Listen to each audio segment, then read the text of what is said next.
guys, Tiny House Dreaming here. I'm just sitting in the van waiting for my trainer to call. I'm all packed up. I've washed all my clothes. I have everything ready. Yeah, and I'm just waiting for him to call. There was a couple questions that people had on my last video, and I think the video before that I tried to keep in my mind. I forgot to mention yesterday. So I'm gonna just check in with you guys saying hello, but I also wanted to just answer those few questions. They were pretty good questions. The first one was, do you get paid? Like, you know, I mentioned in previous videos that you make $200 that, well, you don't really make it while you're in your PSD phase, but prior to you passing your CDL test and getting your license, Prime gives you a $200 advance every week. It's up to you whether you use it or not, but it's on your data card is how you get it. And then once you become licensed and after you pass your test and everything, then you begin in your TNT phase, you begin making $700 a week. Somebody had said that they thought it was $800, but no, it is $700 a week. And you can make above and beyond that depending on how many miles you and your trainer run. So if you guys run a lot of miles where you've made that over the mileage rate or whatever, then they will pay you over the 700. But the least you'll make is 700, and that is before taxes. And like taxes just depends on how many dependents, what state you're from, things like that, because they go by your state's tax bracket. And excuse me, the person asked, do you still get paid? How I was able to come home. When I passed my test, I came home for a few days. Well, like a week. I'm still here in California. They had asked a good question of, do you still get your $700, or is it once you get on the truck? And although I gave that person the answer, I just want to give everybody the answer that yes, you do still get paid your $700 a week, but only if you're available. So kind of what that means is, like, if for me, like, I had waited, I think like a day and a half, and they hadn't, like, as soon as you pass your test, you'll go into the office and you'll fill out like your I-9 and your W-2 and all your tax information. You'll give them your direct deposit information, and at that time they send an email out to, like, I don't know if it goes out to like the dispatchers or who the email is going to, but it's letting them know that, like, for my case, Desiree Browning passed her test.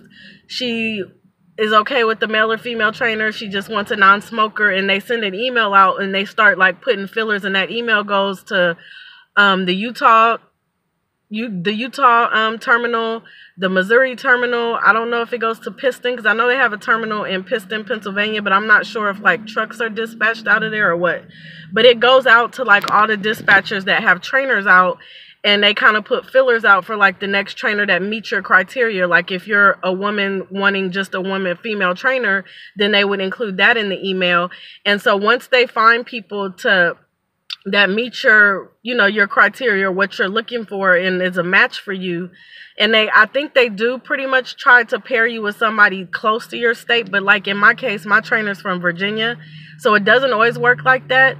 But what they do is, as soon as you sign all those papers, they send out that email, and you are basically kind of sitting and waiting. Now, I know guys get a trainer somewhat easy, because not all guys can actually train women, because their wives don't want them training women. So like guys, you meet a lot of people during your PSD phase and like while you're testing out and everything.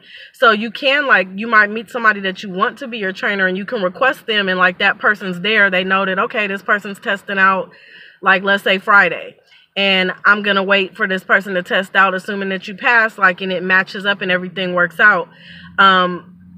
But if you're a girl, you might meet a lot of men trainers that are cool and they're helping you on the pad and stuff, but they don't actually take out females, and not because they're creeps, but they might be married and maybe their wife is not okay with it. But anywho, so what happens is they try to match you with the trainer, and as soon as a trainer becomes available, you need to be available.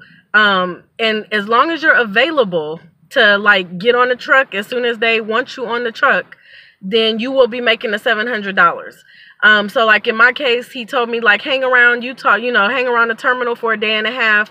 Let me see if I get any hits on the email I sent out. And if I don't, then go ahead and go home and wait. But the key thing is I'm at home waiting.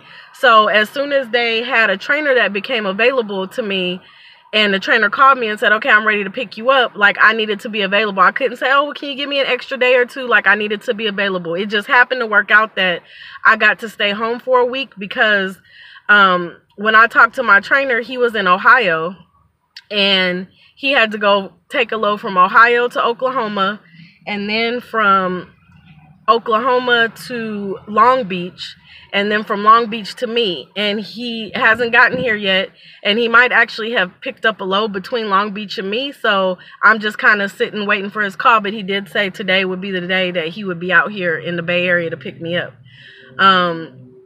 But so that's how that works. But like, I've been available since the time I landed off the plane. Like, I knew that he could have called the next day. He could have called 5 hours after I was home. It could have took him 2 weeks to call. But at any point when he does call, I'm available and I'm ready when he's ready. So because I'm available, I am getting paid my $700, even though I'm not on the truck yet. Because it's not my fault that, you know, I haven't been picked up by a trainer. That's kind of how Prime looks at it. But if you're not available, then no, you won't get paid the $700. Like, if you pass your test and you say, oh, I need to go home and like check on my family or whatever for a week, you're telling them that you're not available for that week. And like, once they have a trainer for you, the trainer will have to wait a week. So in that case, you're not available. So you wouldn't start collecting your $700 until you are available. That's been my experience. Like, I'm not going to quote, I'm not in like HR or payroll or anything at Prime, but that's my understanding of how it works. Like, if you want to know more or whatever, you can contact a recruiter. And I actually have a really good recruiter. If anybody's coming to Salt Lake, I think it's kind of cool if you have a recruiter that's in whatever facility you're going to be at. My recruiter wasn't. She was a good recruiter. Angie, I think her last name is Ramirez or Gomez. No, Angela Gomez. And she's in Springfield in the Missouri terminal, but she's really cool. But I'm going to recommend, if you're going to Springfield, then she's a good recruiter to have. If you're coming to Salt Lake City, Utah, which is kind of the most information I've been giving you is about my experience in Salt Lake City. bpeirce, he's actually in the local terminal, and like literally you walk past him every day. He's the sweetest guy. I mean, like, and he wasn't my recruiter, like I said, so like, I'm not, you know, like, I don't have any allegiance to Bud or anything, but like, being there for so long, for the 5 weeks that I was there, I was able to kind of form a relationship and like see that he and I, one of Brad's angels, the other girl with the braids, she's actually his recruit, and she just spoke very highly of him. She said that she had talked to a couple other recruiters that were like saying that out of Las Vegas, you can't, they don't recruit reefer drivers out of Vegas or whatever. And she finally ended up talking to him, and he got her there. He took care of everything. She said he lives up to his word. Anything he tells you, he's good for. He stands by his word. So that's really important to me as having a recruiter, somebody that's not just going to blow smoke up your butt or tell you what you want to hear to get you there, but they actually follow through with everything that they told you, and everything they tell you is the truth. And I'm not saying that there is any recruiter at Prime that doesn't follow those same standards, because I haven't dealt with anybody. I've only talked to Bud, and I've dealt with my recruiter, and my recruiter was on the up and up as well. So, you know, just understand that I'm not saying that there's bad recruiters at Prime, because I haven't talked to all of them, but I'm giving you the names of the people that I have had contact with and that I would definitely feel comfortable recommending to you. So bpeirce is one of those guys, and he was like, he would come and check on me every day, and he would, like I said, he's not even my recruiter. So I'm going to put his information down there. If you don't have a recruiter yet, or you're coming to Salt Lake City and want a recruiter that you'll actually be face to face with every day, and not like you're going to sit at their desk and chop it up with them, but you'll see them every day, and he like actually comes and checks on you. He would bring me candy bars in the morning. One day we missed the shuttle, and he actually gave us his vehicle, me and the other girls, because he, you know, wanted to make sure that we got back to the hotel. He gave us his personal vehicle to drive to the hotel as long as we brought it back in the morning. And he doesn't know us from like anybody, you know, but he's a very caring person. So that's about the $700. Do you get paid or not? Somebody else asked, how many points are you able to miss on the different sections of the driving test to still pass. So I believe, don't quote me because I'm only going by what I've heard. Like, I haven't actually officially sat down, but I believe on your pre-trip you can miss 12 points. Like 13 I believe is a fail, but you can miss 12 points. And each like thing, like if you forget to say about the shock absorber, or if you get in the in-cab and forget to mention the windshield or your windshield wipers, or if you forget something, each thing you forget is a point. So you can miss 12 on your in-cab, your air brake portion of your in-cab, because that kind of is all inclusive, including the air brakes. Air brakes is an automatic fail if you miss any part of it. And please, guys, I've seen this happen to people where they fail because of one of the two things. So please just like keep this in your mind and take heed. When you're doing your air brake test, be sure to turn off the engine before you begin your air brake test. Don't make the mistake of leaving your engine on or you're going to fail. And that's like the simplest thing you can do to not fail. Second thing is, and this stuff might not make sense to you until you actually get out here, and then it'll be like, oh, I get it. But before you ask the examiner to begin timing you for a minute when you're doing your 4 PSI in 1 minute check, make sure that you wait for your gauges to stabilize. I've watched people fail over these two things, and it's like the simplest things, and it sucks.